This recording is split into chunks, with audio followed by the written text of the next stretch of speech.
Hi everybody, my name's Scott Anderson and I want to take a few moments at one of my favorite places to talk about inflammation, training, and aging, the Pleasure Valley in Blue Mound State Park.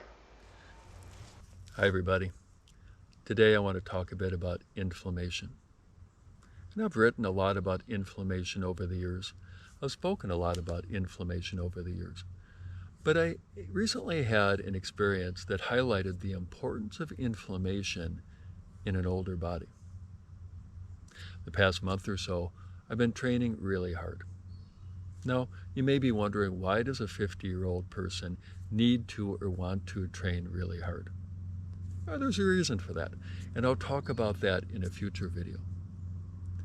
In the meantime, as I've upped my training volume and my training intensity, I've noticed some tendinitis flaring up, both in my shoulder, bicep tendon, and also in my wrist.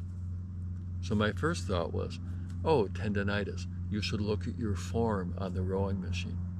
But then I took a big step back and I realized that tendinitis, the suffix is itis. That means inflammation. I had inflammation in my shoulder and inflammation in my wrist.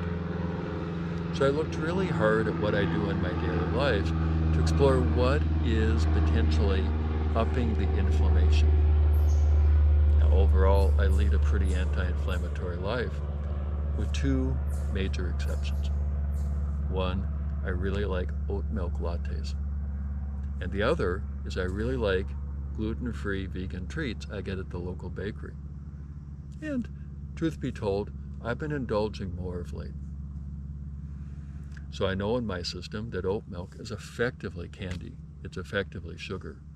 And I know that the sugar in these treats, as well as the gluten-free flours, there are a lot of hyper-processed foods in those gluten-free flours. So I did an experiment. Had a lot of pain in my shoulder and my wrist, and I just stopped those two foods. Stopped getting the treats at the bakery, stopped getting the oat milk lattes.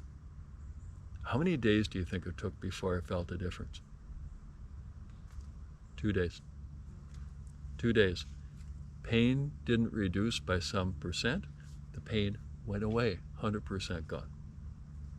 So this was a reminder for me that as I get older, the margin of error gets smaller.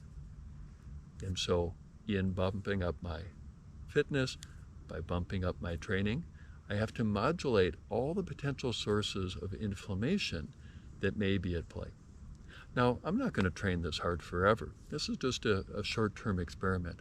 But during this training period, I'm going to keep an eye on my sugar consumption, my hyper-processed food consumption, and oat milk consumption.